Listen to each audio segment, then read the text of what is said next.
Hello everyone, today's date is 18th of June 2022 and today we are going to discuss about static keyword in Java. My name is Dinesh and this is the original video on this topic. So let's start. Static is a keyword in Java which is used for particularly memory management. Whenever in a project you have same methods or you have same variables, you require to use that methods or variables many a times.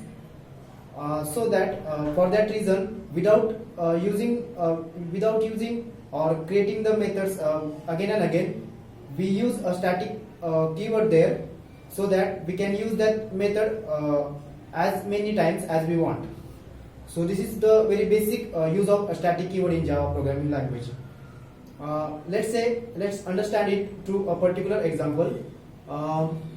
Let's say we have a class of a student which has a number of parameters like student's name, student college name, student IDs, student roll numbers, student date of birth.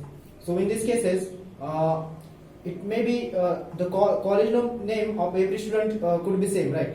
So for that college name, we use a static keyword, so that we can again and again use one keyword only for the college name, which can be in the form of string.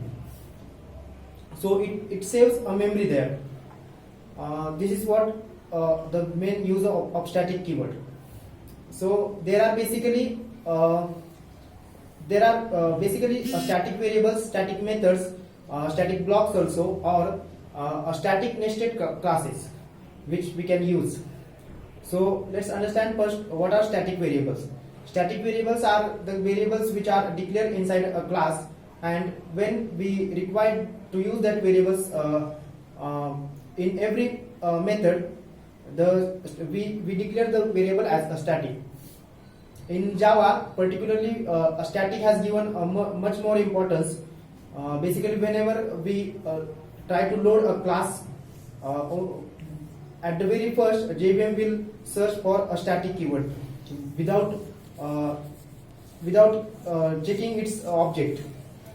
So when we compile a program, JVM will first execute static blocks. It will first give the default values to the static variables, or if we have given some values, then it will take that values as an input. Now let's check what are static methods. Static methods are basically, let's say you have a number of methods and only one method is used, you are using again and again, then static method could help us to use that method. Using static, we can definitely store the memory, and we need not need to create an object of a particular class or particular method if we are using a static keyword. So simply it means you can directly access a static members in a class without referring to the object of class or without referring to its address. So this is what the use of static. Let's check static. What are the static blocks? Static blocks are simply blocks which is used with static keyword, and that blocks we can access in the another method by direct calling it. Now the nested class can also be a static. The condition is that the topmost class or main class cannot be a static, but inside it, if we have another classes, or we call it as nested class, we can use it static variable there, so that class can be used outside the that whole parent class by directly calling it. So this is the use of static keyword. Thank you so much.